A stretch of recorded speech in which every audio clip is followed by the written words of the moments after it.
Has been home to the Salvation Army for over 100 years. The original building disintegrated in a fire in 1925 and a new Art Deco one was erected in its place. The facades have changed, but it still houses an original gem deep in its recesses, a 1,500-seat theater, the Centennial Memorial Temple. It started as purely evangelistic for the city and helping the disenfranchised. Over time, as gentrification swept in over Manhattan and less disenfranchised individuals lived in the area, the theater just started this slow demise where not a lot was happening. Until about 20 years ago. The theater also staged redemptive rallies for those having a bout with the bottle.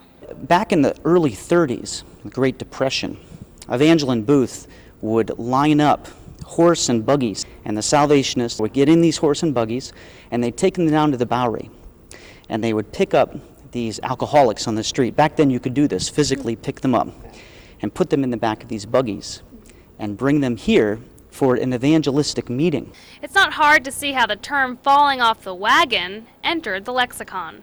Today there are practical reasons why the theater is underused. There is no elevator, no central air conditioning, and no pit for an orchestra. And while it's not every day that people get to enjoy this jewel of a theater, just last week New York City students got a taste of Broadway. The program was in fact called A Taste of Broadway and featured performances from some of the Great White Way's leading musicals, like the 25th Annual Putnam County Spelling Bee, Wicked, and Avenue Q. The event rewarded youngsters who demonstrated academic excellence. Like most of the surrounding area, 14th Street is experiencing a rebirth, and the Salvation Army is evaluating how it can service the needs of a changing populace. So perhaps a working stage can offer its own brand of salvation. I think an active theater is better than a dead theater, and the more the merrier.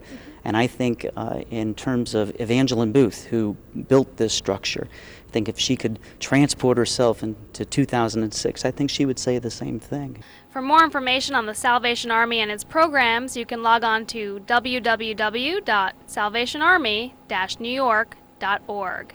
And for other theater-related stories, Time Warner Digital Cable customers can check out New York One on Demand on Channel 1110. Clover Lalazar, New York One.